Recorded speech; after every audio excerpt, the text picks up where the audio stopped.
Victorian imagination was one alive with optimism. This was especially the case in Britain. The world's reigning superpower and the home of the Industrial Revolution had seen its bounds extend across every continent, so that they never saw sunset. The intellectual developments in England alongside the growth of the empire were curious. Outwards expansion fostered a spirit of introspection, and the artists and poets of the Victorian era, following on from the original romantics that came before them, began to look in a new way at what it meant to be English. I specify England rather than Britain. Though all the home nations played important parts in the immense economic and imperial success of the empire, it's a specific and idiosyncratic part of English cultural history that's relevant to this video. Towards the end of the Victorian century, the imperial project was no longer seen solely as a money-making venture, but a patriotic and human mission to enlighten the globe, with Britain leading the way. With this came a keen sense of exceptionalism, the idea that something innate in the salt of the earth of the British Isles had gifted their population with the might and means to lead the world into a better century. This is reflected in the nostalgic air and romanticising of rural life in much of the English poetry at the turn of the 20th century. Take A. E. Housman's 40th poem from his volume A Shropshire Lad. Into my heart an air that kills from yon far country blows. What are those blue remembered hills? What spires, what farms are those? That is the land of lost content. I see it shining plain, the happy highways where I went and cannot come again. It's a poem about longing for childhood and simpler times, but its metaphor can also be applied to the country as a whole. There's a faint sadness here, but nonetheless it's indicative of a society looking forward, one which remembers its past fondly, but must move onwards, fulfilling its mission towards a hopeful, better future. But for us, looking back, this is not the impression that Victorian poetry leaves on us.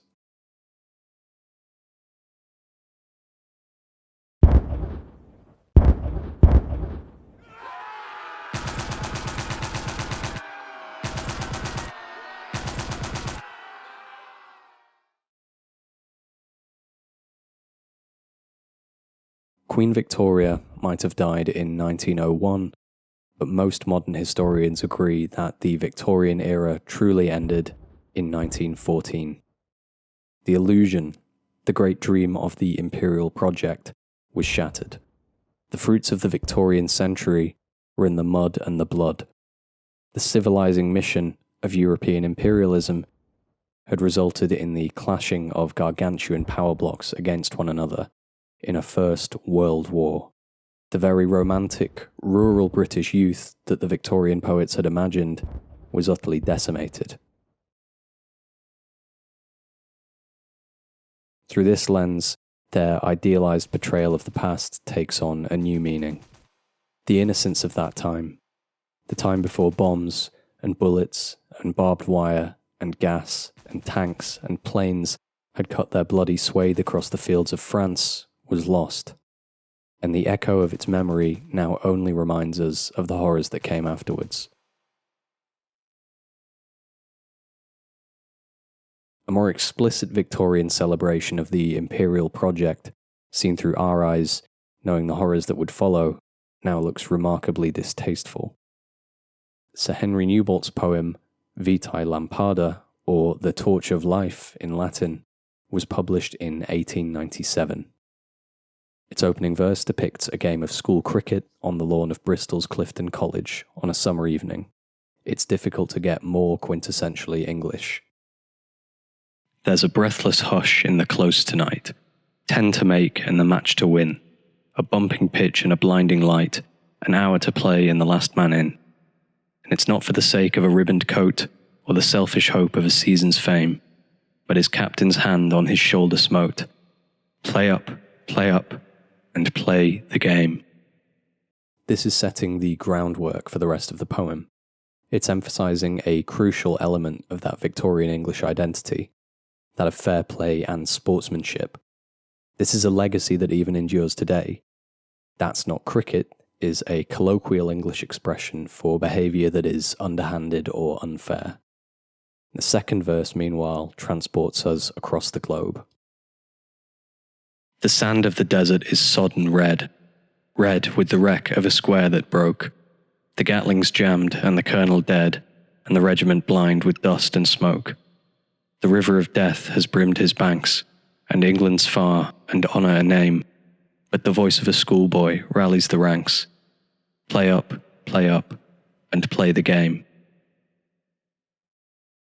In no uncertain terms, Newbolt is drawing a direct line between the playing fields of England's schools and the battlefields on which the imperial project wins its expansion.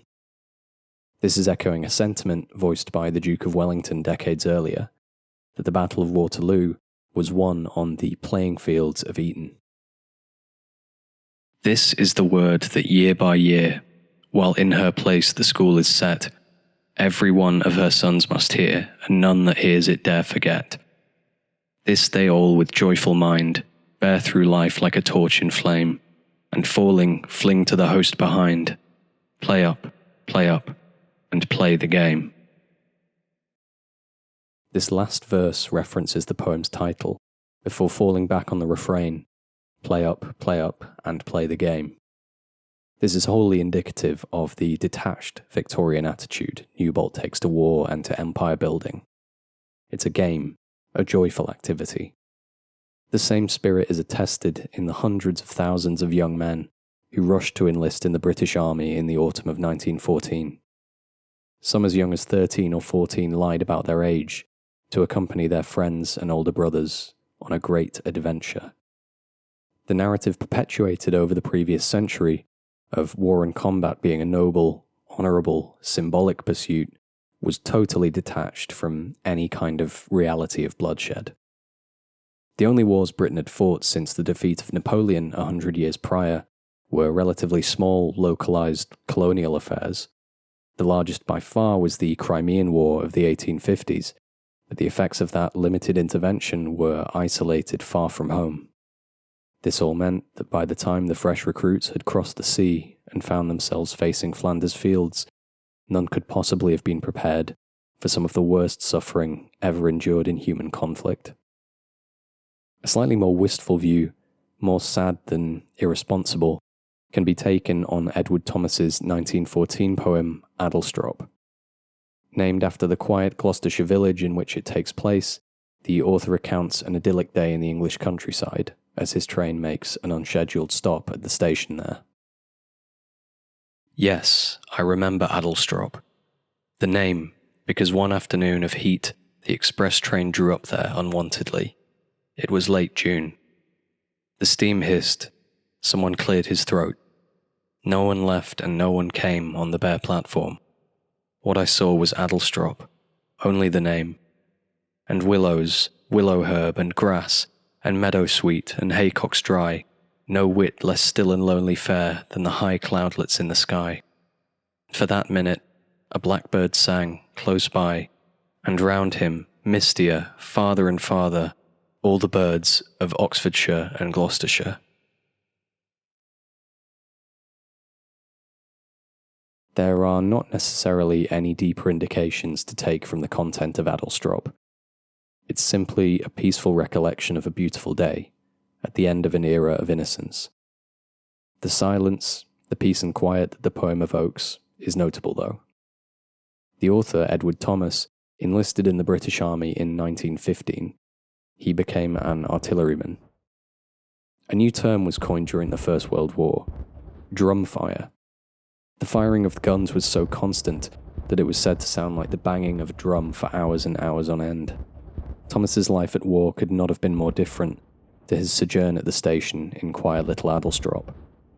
He was a direct part of that incessant noise. He was killed on Easter Monday, the 9th of April 1917, during the Battle of Arras. His wife was told by the army that he had died a bloodless death, a not uncommon fate in the trenches, whereby a soldier was killed by the concussive blast from a shell, leaving no mark on his body. Thomas was, however, in reality, shot through the chest. He's buried near Agny, in France. This is a story repeated hundreds and thousands of times up and down the length of Britain in the period 1914 to 18, many of which we'll never know. The unbearably traumatic experience of the fighting in the First World War left its scars on an entire generation and utterly snuffed out the optimism that shone through in that Victorian imagination. Of all the men that put their words to paper of their experiences during the Great War, there are none, in my opinion, who captured this better than Wilfred Owen in his poem Dulce et Decorum Est. The poem's title is Latin. Dulce et Decorum Est means there is nothing sweeter. This is an abbreviation of the full quote, which ends pro patria mori, or to die for one's country. These words, which never fail to send chills down my spine, carry with them a palpable, restless anger, a burning bitterness at the crumbling of the lie of the Victorian century. Dulce et Decorum Est is the final judgment on the Victorian imagination. Bent double, like old beggars under sacks, knock-kneed, coughing like hags we cursed through sludge, till on the haunting flares we turned our backs, and towards our distant rest began to trudge. Men marched asleep, many had lost their boots, but limped on bloodshod. All went lame, all blind, drunk with fatigue, deaf even to the hoots of gas shells dropping softly behind. Gas, gas, quick boys. An ecstasy of fumbling, fitting the clumsy helmets just in time, but someone still was yelling out and stumbling and floundering like a man in fire or lime. Dim through the misty panes and thick green light, as under a green sea I saw him drowning. In all my dreams before my helpless sight, he plunges at me, guttering, choking, drowning. If in some smothering dreams, you two could pace behind the wagon that we flung him in, and watch the white eyes writhing in his hanging face like a devil sick of sin. If you could hear at every jolt the blood come gargling from the froth-corrupted lungs, obscene as cancer, bitter as the cud of vile, incurable sores on innocent tongues. My friend, you would not tell with such high zest, to children ardent for some desperate glory, the old lie, Dulce et Decorum Est, pro patria mori.